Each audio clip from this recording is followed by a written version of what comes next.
Hello everyone. So in our last lecture, we had discussed about the gene regulation introduction part, right? Now, अभी जैसे आपको पता ही है कि हर एक कोई भी मोलिक्यूल बनाना है या तो कोई भी एक्सप्रेशन है तो उसके लिए पर्टिकुलर जीन्स होते हैं, राइट, डीएनए में। और इसी जीन्स का रेगुलेशन भी करना पड़ता है क्योंकि मान लो कोई प्रोडक्ट है वो नहीं चाहिए हमें, then you need to stop that gene to produce that product, right? So that is why the gene regulation is very important. तो इंट्रोडक्टरी पार्ट आप लोगों ने देख लिया लास्ट लेक्चर में। So now today we are going to discuss one example in detail that how gene regulation for a particular character takes place, ठीक है, जिसका नाम है the Lek operon और we can say the operon concept, ठीक है। Here Lek means lactose sugar, right, disaccharide जो है lactose, उसका इधर रेगुलेशन हो रहा है, उसका एग्जाम्पल लेके हम आज का टॉपिक है वो देखेंगे, जो कि आपका टेक्स्ट बुक का थियोरेटिकल टॉपिक है। So you need to understand in that way also. दूसरी चीज़ एमसीक्यूज इसमें से बहुत सारे निकल सकते हैं तो आपको उस हिसाब से भी रीड करना है। And this is one of the most important theoretical long question of chapter number 6, right? तो उस हिसाब से आप लोग ध्यान से समझना। तो देखते हैं लेक ओपेरॉन पहले तो किसने डिस्कवर किया था। So in 1961 two scientist Francis Jacob and the Jacques Monod at the Pasteur Institute in Paris proposed a mechanism called operon model for the regulation of gene action in E. coli bacteria। तो सबसे पहले Jacob and Monod इन दोनों scientist ने ये theory है वो दी थी gene regulation की, कि इस तरह से कुछ ऐसा नहीं है कि हर प्रोडक्ट है वो कंटिन्यूस बनती रहती, there is a switch off and switch on mechanism, right? ये टर्म यूज होती है इस तरह से जीन में रेगुलेशन में, switch off and switch on. तो जब भी कोई प्रोडक्ट चाहिए तभी बनेगी, नहीं चाहिए तो नहीं बनेगी। तो नहीं बनाने के लिए क्या करना पड़ेगा? तो रेगुलेशन होता है। इट मीन्स कि जीन को कैसे भी करके स्टॉप करना होता है कि अभी प्रोडक्ट नहीं चाहिए है, ठीक है। तो ये सबसे पहले इन दोनों साइंटिस्ट ने स्टडी किया था बैक्टीरिया इशेरिशिया कोलाई में। Then an operon is a part of genetic material और a DNA which acts as a single regulated unit having one or more structural genes, an operator gene, and promoter gene, and a regulator gene।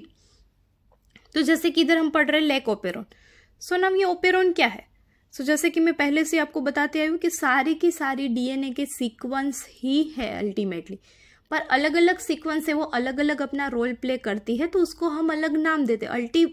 Ultimately आप देखोगे तो DNA में ये ATGC करके sequences ही है सारे, ठीक है। एज सच जीन करके भी कोई डिफरेंट पार्ट नहीं है, ओपेरॉन करके भी कोई डिफरेंट पार्ट नहीं है, बट कुछ सीक्वेंस के मार्जिन है कि यहाँ से यहाँ तक के सीक्वेंस है, ये कोड कर रही है, दूसरी ये कोड कर रही है, तो उसके बेसिस पे ये डिफरेंट नाम दिए गए ताकि अंडरस्टैंडिंग में ईजी हो जाए रिसर्च पर्पज से, राइट? तो ये ओपेरॉन अभी है क्या? तो ओपेरॉन मतलब ये भी एक सीक्वेंस ही है, डीएनए का एक पार्ट ही है जिसमें कितनी चीजें इंक्लूड होती है? तो वन और मोर स्ट्रक्चरल जीन्स, यानी जो भी प्रोडक्ट बनाने वाले जीन है वो या तो वन होंगे या तो मोर देन वन होंगे, ठीक है। तो वो 2 भी हो सकते हैं, 3 भी हो सकते हैं। देन फिर इस जीन को ट्रांसक्राइब करने के लिए ऑपरेटर चाहिए, जहाँ पे आरएनए पॉलीमरेज बाइंड होता है, तो एक ऑपरेटर जीन होता है इसके साथ। फिर दूसरा होता है promoter gene, then a regulatory gene. तो यानी इस जीन को स्विच ऑफ ऑन करने के लिए कुछ रेगुलेशन भी तो चाहिए, रेगुलेटरी मोलिक्यूल्स भी चाहिए, यानी इनहिबिटर्स एंड इंड्यूसर्स। इनहिबिट करना यानी बंद करना, इंड्यूस करना यानी स्टार्ट करना, ठीक है। तो वो रेगुलेटरी जीन के थ्रू होता है। तो इस हिसाब से एक ओपेरॉन में इतने सारे अलग अलग तरह के जीन्स है वो प्रेजेंट होते हैं, and this all group of genes called operon, ठीक है, जो कि पूरा एक फंक्शन है वो प्ले करता है। जैसे कि अभी हम एग्जांपल लेके चल रहे हैं लैक्टोज शुगर का ब्रेकडाउन, यानी लैक्टोज का मेटाबॉलिज्म, उसके रेगुलेशन में कितने कितने जीन्स इन्वॉल्व है और ये कैसे प्रोसेस होती है ये हम देख रहे हैं एग्जांपल, ठीक है। तो अभी हम पहले इंट्रोडक्टरी बात करें, फिर हर एक जीन्स में हम डिटेल में देखेंगे with the diagram. Operons are of 2 types. पहला है इंड्यूसिबल एंड दूसरा होता है रिप्रेसिबल। इंड्यूसिबल का एग्जाम्पल है लेकोपेरोन, जो कि हम अभी डिटेल में पढ़ने वाले हैं। रिप्रेसिबल का एग्जाम्पल है ट्रिप्टोपेरोन यानी ट्रिप्टोफैन अमाइनो एसिड ट्रिप्टोपेरोन। ठीक है, अब इन दोनों में डिफरेंस क्या है, इंड्यूसिबल एंड रिप्रेसिबल। तो पहले तो आपको याद रखना है कि लेकोपेरोन है वो इंड्यूसिबल है। ठीक है, एमसीक्यू के लिए। Okay, now an inducible operon system normally remains in switched off condition.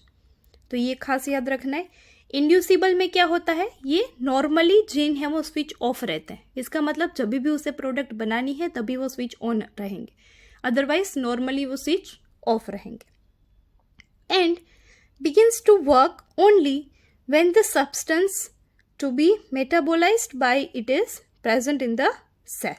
ठीक है, तो यानी जब भी सेल में कुछ मेटाबॉलिक एक्टिविटी की जरूरत होगी, सब्सटेंस चाहिए होंगे, तभी ये स्विच ऑन होंगे।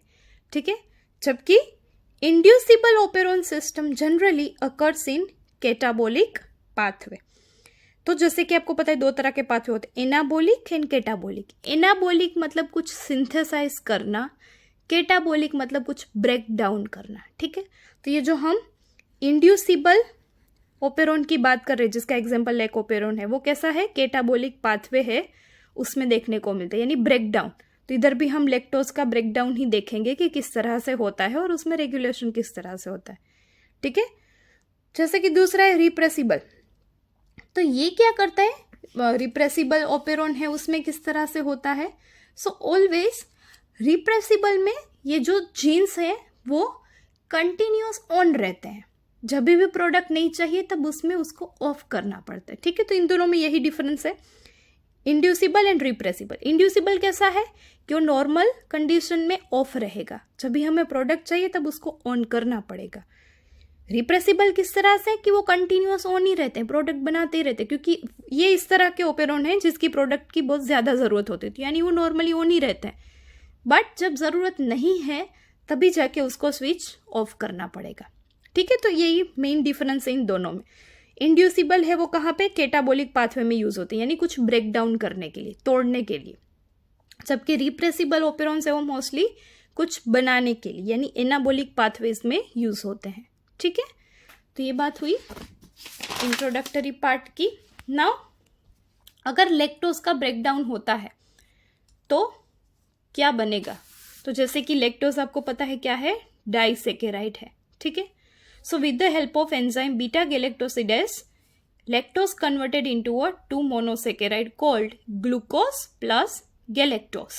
ठीक है, तो ये क्या होता है कि जैसे कि बैक्टीरिया है तो उनको नॉर्मली वो यूज करते हैं as a source of carbon glucose only, but मान लो अभी ग्लूकोज कहीं पे प्रेजेंट नहीं है, तो वो क्या करते हैं, लैक्टोज को तोड़ के उसमें से ग्लूकोज है वो लेते हैं। तो उस टाइम पे क्या हो जाएगा, ये लेकोपेरोन का रोल है वो आ जाएगा।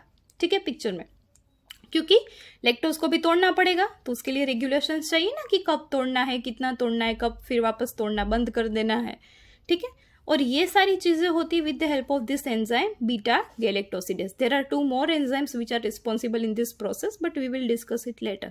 अभी के लिए इतना याद रखो कि लैक्टोज जो डाइसेकेराइड है उसमें से ग्लूकोज बनाने के लिए क्या करना पड़ेगा, इस लैक्टोज का ब्रेक डाउन, किससे, with the help of this enzyme, and it will converted into a glucose plus galactose, जो कि मोनोसेकेराइड है, सिंगल मॉलिक्यूल है। ठीक है, ओके, तो अभी ये ओपेरोन की हम डायग्राम से समझते हैं। This is the very important and most crucial part. अगर ये आपको समझ में आ गया तो इजीली आप अपने हिसाब से भी ये पूरी राइटिंग थ्योरी जो कि 3 पेज की है वो आसानी से लिख सकते हो। ठीक है, तो ये खास समझना। अब फॉर एग्जाम्पल ये जो एक पूरा ब्लैक कलर का लंबा लाइनिंग हमने किया है वो मान लो कोई एक ओपेरोन ही है। ठीक है, जिसमें बहुत सारे जीन्स इन्वॉल्व है, जो कि हमने ये बॉक्स में लिखे हैं। ठीक है, तो दिस इज द 1 ओपेरोन। अब इधर हमने बात की जैसे कि नॉर्मल कंडीशन में कैसा होता है, ये ओपेरोन है वो स्विच ऑफ ही रहता है। ठीक है, हमें जब कुछ काम चाहिए प्रोडक्ट का तब उसको ऑन करना पड़ेगा, यानी सेल को उसको स्विच ऑन करना पड़ेगा। तो ये लैक्टोज का जो ओपेरोन है वो नॉर्मली स्विच ऑफ रहता है। तो ये पहले स्विच ऑफ कंडीशन दिखाई है। ठीक है, तो अब क्या क्या चीज़ें हैं वो हम देख लेते हैं पहले। तो सबसे पहले इधर पी लिखा है, इट मीन्स प्रमोटर रीजियन। ठीक है, बीच में है I, देन कम्स O यानी ऑपरेटर, देन ये स्ट्रक्चरल जीन है दोनों जिसके थ्रू प्रोडक्ट बनती है Z, Y एंड A, जो कि पिंक कलर से दिखाए हम, ठीक है। सो इन तीनों एक्चुअल में इन तीनों स्ट्रक्चरल जीन्स की वजह से 3 डिफरेंट तरह के एंजाइम्स बनते हैं और ये एंजाइम लैक्टोज मेटाबॉलिज्म में इस प्रोसेस में यूज होते हैं, हेल्प कराते हैं, ठीक है। तो नॉर्मल कंडीशन में क्या है, स्विच ऑफ है, तो अब क्या होगा, तो स्विच ऑफ कंडीशन में मोस्टली क्या होता है कि ज़्यादातर ये जो आप लोग आई जीन देख रहे हो वो क्या है, सो आई जीन है वो मोस्टली रिप्रेसर को प्रोड्यूस करता है, ठीक है। इधर आप देख ही सकते हो, तो आई जीन है यानी उससे बनता है पहले तो रिप्रेसर mRNA, फिर mRNA के बाद बनेगा प्रोटीन यानी प्रोडक्ट, ठीक है। तो यानी रिप्रेसर बन गया। अभी repressor it means inhibitor only, तो मैंने यहाँ पे लिख दिया है शॉर्ट में कि रिप्रेसर मतलब इनहिबिटर। तो इनहिबिटर मतलब क्या, वो प्रोसेस को स्टॉप करेगा। तो जब भी ये ओपेरॉन स्विच ऑफ रहेगा तब आई जीन में से पहले तो mRNA बनेगा, उस mRNA में से बनेगा रिप्रेसर। अब क्या करता है ये रिप्रेसर मोलिक्यूल, जैसे ही बनता है वैसे ही वो जाके ऑपरेटर से बाइंड हो जाता है, ठीक है। ये ऑपरेटर से सीधा ही बाइंड हो जाता है। क्यों? So when repressor binds to the operator region O, it prevents RNA polymerase from transcribing the operon, क्योंकि आपको पता है RNA polymerase से वो ऑपरेटर से बाइंड होता है, तभी जाके ये फिर आगे बढ़ेगा RNA polymerase और इन तीनों जीन में से वो अपनी प्रोडक्ट है वो बनाएगा, ठीक है। बट अगर मान लो ये ऑपरेटर रीजन खाली ही नहीं है, यहाँ पे बाइंडिंग साइट खाली ही नहीं है, तो क्या हो जाएगा कि यहाँ पे RNA polymerase आके बाइंड नहीं कर पाएगा और ड्यू टू दैट क्या हो जाएगा, ये आगे के जो तीनों जीन्स है वो ट्रांसक्राइब ही नहीं होंगे यानी प्रोडक्ट ही नहीं बनेगी, ठीक है। So in the absence of inducer, यानी अभी इस प्रोसेस को इंड्यूस कराने वाला कोई नहीं है, नॉर्मल कंडीशन है यानी स्विच ऑफ है। तो स्विच ऑफ कंडीशन में क्या होगा कि आई जीन है वो रिप्रेसर मॉलिक्यूल बनाएगा और ये रिप्रेसर मॉलिक्यूल है वो जाके ऑपरेटर से बाइंड करेगा एंड अब ऑपरेटर है वो पूरा ऑक्यूपाई हो गया, तो इस वजह से यहाँ पे RNA पोलीमरेज नहीं बाइंड कर पाएगा और इन तीनों स्ट्रक्चरल जीन में से प्रोडक्ट भी नहीं बनेगी यानी एंजाइम भी नहीं बनेगा। Clear? This is switch off condition. Now अब देखते हैं स्विच ऑन कंडीशन। मानो कि अब हमें प्रोडक्ट चाहिए, ठीक है, तो स्विच ऑन कंडीशन करनी पड़ेगी। तो मान लो अभी ये ओपेरॉन है, सेम चीज आई जीन है वो तो बनाएगा ही, रिप्रेसर mRNA पहले बनाया, देन उससे बनाया ये रिप्रेसर मॉलिक्यूल। अब इधर आता है इंड्यूसर मॉलिक्यूल, जो कि इधर लैक्टोज मॉलिक्यूल खुद ही इंड्यूसर की तरह काम करता है, तो ये है इंड्यूसर। ये क्या करेगा, इंड्यूसर है वो रिप्रेसर से बाइंड हो जाएगा, इसका मतलब ये कॉम्प्लेक्स बना देगा रिप्रेसर इंड्यूसर कॉम्प्लेक्स, और इसकी वजह से क्या हो जाएगा, ये जो रिप्रेसर है वो इनएक्टिव हो जाएगा, ठीक है। अब ये रिप्रेसर जैसे कि नॉर्मल कंडीशन में आपको पता है कि जाके ऑपरेटर से बाइंड कर देता था, है ना, अभी तो ये खुद ही अपनी बाइंडिंग साइट है वो इंड्यूसर ने रोक दी है, तो यानी वो अभी ऑपरेटर के पास जाके बाइंड नहीं हो पाएगा, और उसकी वजह से क्या हो जाएगा, ये ऑपरेटर रीजन है वो अभी खुला ही है, ठीक है। तो यहाँ पे अभी RNA पोलीमरेज है वो इजीली आके बाइंड कर सकता है and then after it will goes ahead और इन तीनों जीन में से पहले बनाएगा mRNA और आफ्टर द mRNA यानी ट्रांसक्रिप्शन प्रोसेस के बाद mRNA बनेगा और after the formation of mRNA 3 enzymes बनेंगे यानी ट्रांसलेशन प्रोसेस होके first enzyme beta galactosidase, second enzyme permease and third enzyme trans acetylase. तो ये तीनों एंजाइम है वो बनेंगे, पर कब बनेंगे, जब ये इंड्यूसर है वो रिप्रेसर से बाइंड होगा और रिप्रेसर को इधर ही रोक देगा, ठीक है, ताकि वो ऑपरेटर के साथ बाइंड ना कर पाए, और यहाँ पे आके बाइंड करेगा RNA polymerase. Clear? And when RNA polymerase bind to this operator region, इन तीनों जीन में से अल्टीमेटली हमारी प्रोडक्ट है वो बन जाएगी 3 एंजाइम्स, जिसमें से पहले एंजाइम का रोल आपने देख ही लिया कि वो क्या करता है, तो जैसे कि मैंने आपको पहले ही बता दिया, लैक्टोज को कन्वर्ट करता है ग्लूकोज एंड गैलेक्टोज में, ठीक है। बाकी के 2 एंजाइम हम देखेंगे ये सारी डिटेल में हर एक जीन के बारे में थियोरेटिकल पोर्शन, पर अभी सिर्फ हम डायग्राम समझ रहे हैं। क्लियर इतनी चीजें? So in presence of inducer, this operon will switch on, while in absence of inducer, operon will switch off. Clear? So that is how the whole concept of operon will work. Now let's discuss each and every genes of this operon. So an inducible operon system consists of following genes and molecules.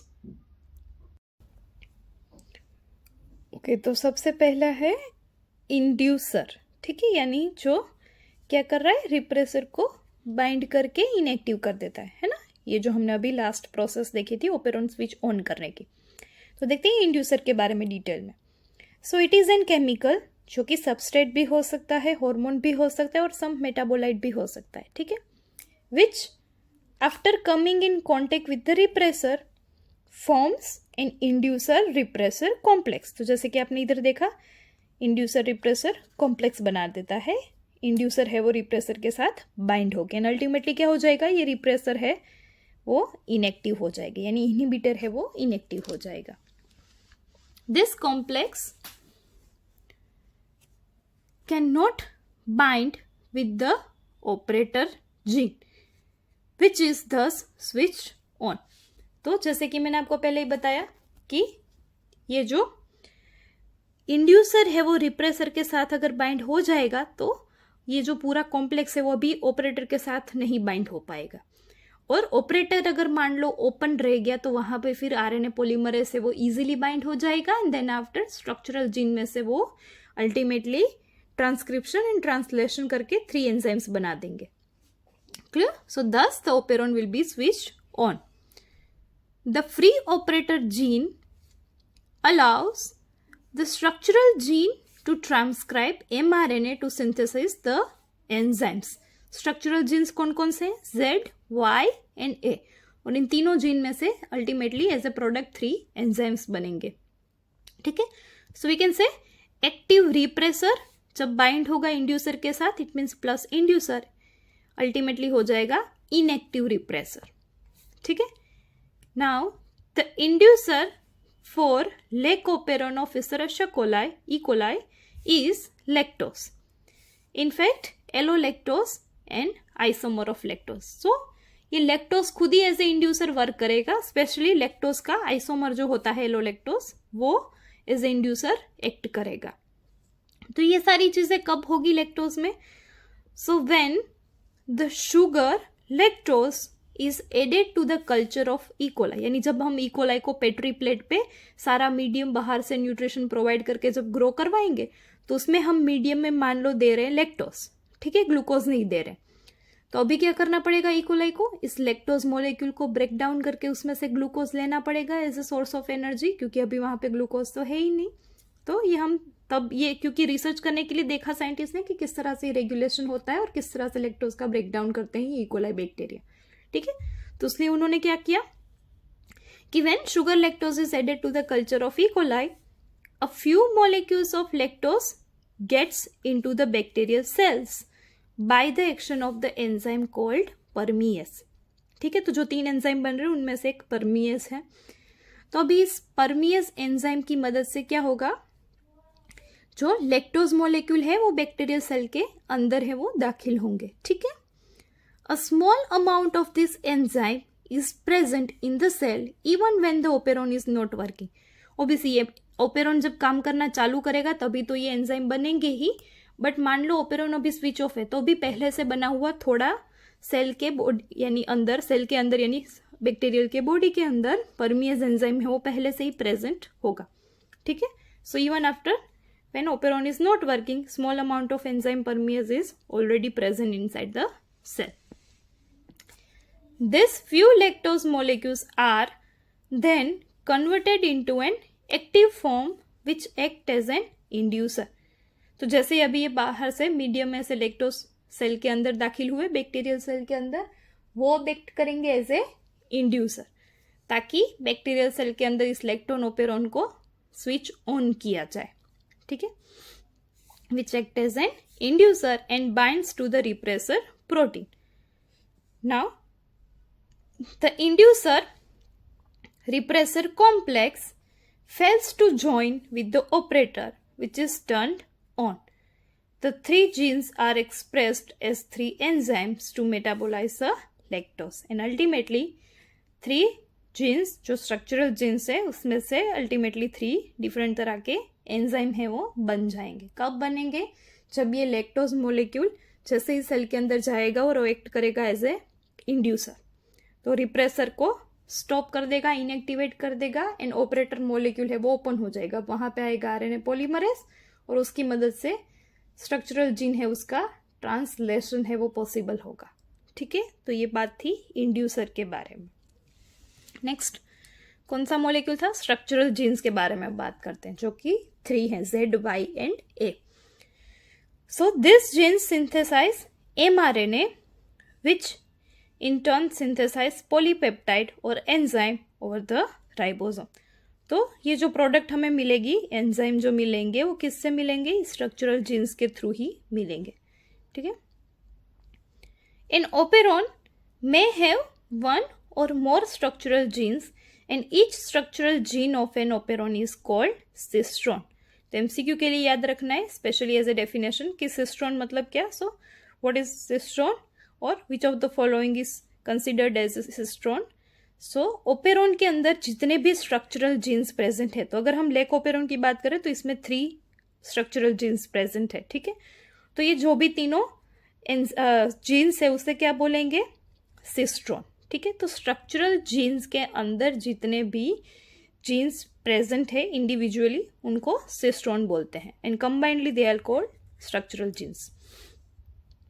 So the leucoperon यानी lactose of E. coli contains 3 structural genes Z, Y, A। ठीक है, तो यानी इन तीनों को साथ बोलना है तो हम बोलेंगे स्ट्रक्चरल जीन्स, अगर एक एक को बोलना है तो हम बोलेंगे सिस्ट्रॉन। ठीक है, तो ये आपको याद रखना है, कंफ्यूज नहीं होना है सिस्ट्रॉन और स्ट्रक्चरल जीन के बीच में। ओके, अभी तीनों के बारे में डिटेल में देखते हैं कि तीनों काम क्या करते हैं और उसकी जरूरत क्या है। This genes occur adjacent to each other and thus they are linked। ठीक है, तो ये लिंक्ड होते हैं यानी तीनों एक दूसरे के पास पास में ही हैं, तो तीनों अपना रोल है वो एक साथ ही प्ले करेंगे। ठीक है, they transcribe a polycistronic mRNA molecule, it means a single stretch of mRNA covering all 3 genes। तो जैसे कि इधर देखो आप, ऑल 3 जीन्स डिफरेंट डिफरेंट है तो हम 3 तरह के ये mRNA बनाते, पर हमने क्या किया है, ये पूरा एक स्ट्रेच mRNA का बना है। इट मीन्स पॉलीसिस्ट्रोनिक mRNA है कि है तो ये तीनों जीन अलग अलग बट लिंक्ड है यानी एक दूसरे से ज्वाइंट है, तो कंबाइंड mRNA ही एक साथ ही बनाते हैं। ठीक है, ये मतलब है इसका। So they transcribe a polycistronic mRNA molecule, it means a single stretch of mRNA covering all the 3 genes। Now clear? Okay, that helps in the synthesis of 3 enzymes and these are, first is beta galactosidase। ठीक है, तो ये क्या काम करेगा? ये enzyme है वो it breaks the lactose into glucose and galactose. दूसरा एंजाइम है लैक्टोज परमिएस, ये क्या काम करेगा? It helps in entry of lactose in the cell from the outside. तो जैसे कि हमने अभी देखा कि न्यूट्रिशन मीडियम में से लैक्टोज है वो सेल के अंदर दाखिल होता है, बैक्टीरियल सेल के अंदर जाता है। ठीक है, तो उसको जाने में हेल्प कौन कराएगा? Permease enzyme.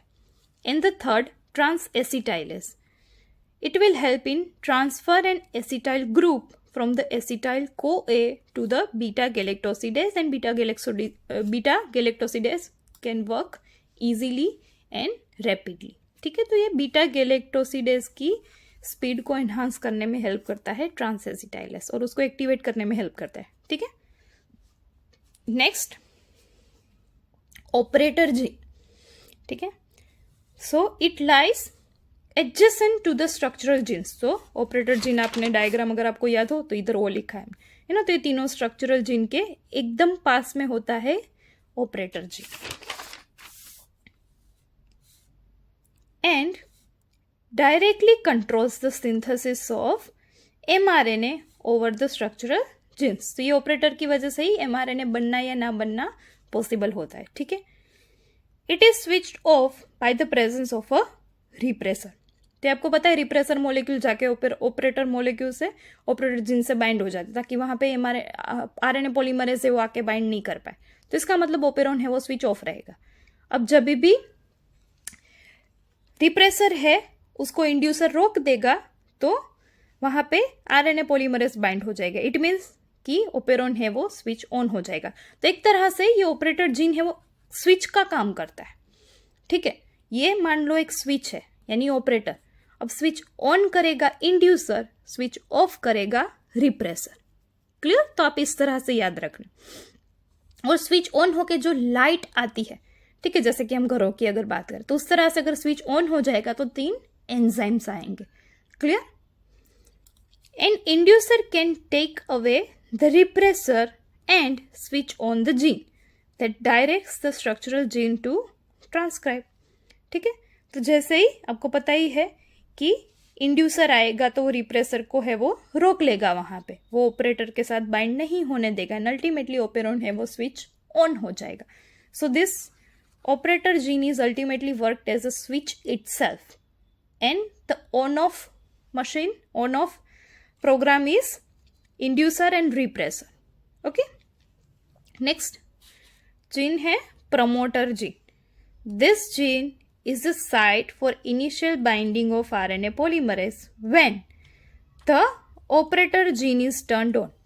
तो एक्चुअल में आरएनए पॉलीमरेज का स्ट्रेच है वो प्रमोटर से बाइंड होता है। कब?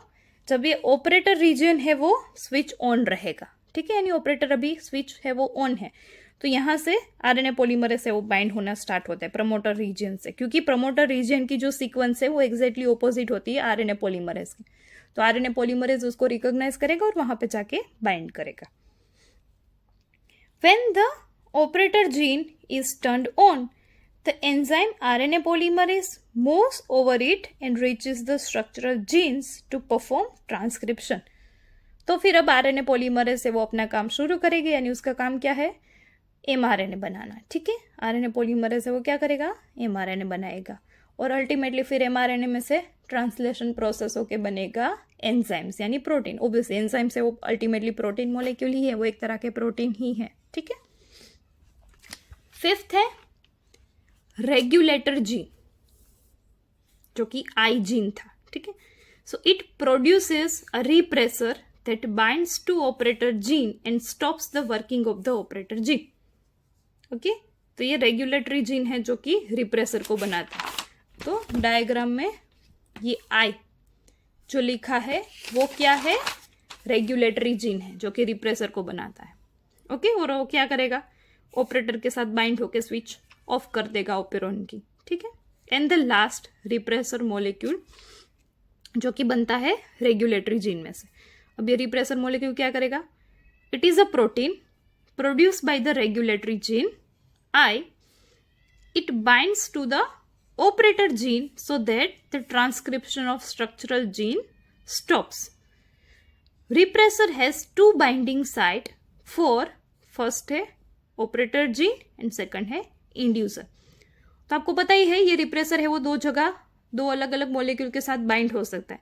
एक जब इंड्यूसर प्रेजेंट ना हो तब वो बाइंड करेगा ऑपरेटर जीन के साथ, और जब इंड्यूसर आ जाएगा तो रिप्रेसर है वो इंड्यूसर से बाइंड हो जाएगा और बिकॉज ऑफ दैट कॉम्प्लेक्स वो ऑपरेटर से बाइंड नहीं हो पाएगा।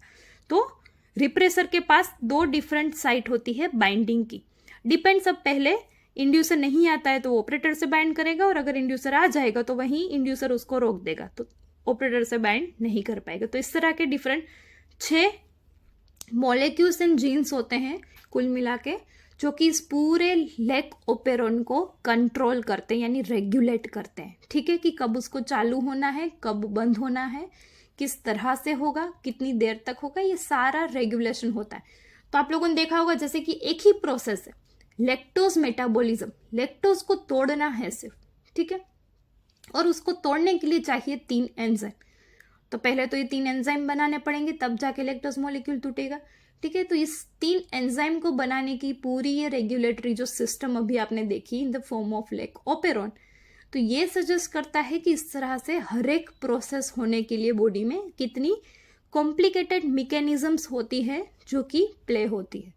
ठीक है, ये काम करना है, जैसे कि लैक्टोज को तोड़ना है तो ये नहीं कि सीधा कोई हथौड़ा लेके आगे और तोड़ दिया मॉलिक्यूल, है ना, ऐसा नहीं होता है। जैसे कि अभी आप लोगों ने पढ़ा तो आप समझ गए होंगे कि कितना डिफिकल्ट टास्क होता है। सेल के अंदर कितनी बायोमोलिक्यूल की प्रोसेसेस होती है, बायोकेमिकल प्रोसेसेस होती है, देन आफ्टर कोई प्रोसेस है वो अल्टीमेटली रोल प्ले करती है अपना। So this is all about the lac operon. तो इसमें से आप एक एक सिंगल लाइन के एमसीक्यूज भी आ सकते हैं regarding each and every genes and each and every molecules. And ये फुल लेंथ क्वेश्चन है जो कि मोस्ट इंपॉर्टेंट है। पहले 3 हमने इंपॉर्टेंट क्वेश्चन देखे थे सेंट्रल डोग्मा के, DNA replication, transcription and translation, ठीक है। और ट्रांसलेशन से पहले भी हमने डिफरेंट तरह के आरएनए के टाइप्स देखे और जेनेटिक कोड्स देखे। फिर अब ये एक और लेंथी क्वेश्चन 3 मार्क और 4 मार्क में पूछा जा सकता है, depends on the paper style, अगर वेरी होती है तो ये भी एक लेंथी फुल लेंथ क्वेश्चन, ठीक है। This is all about today's lecture. In next lecture we are going to discuss one more detailed topic और बिग टॉपिक। Thank you.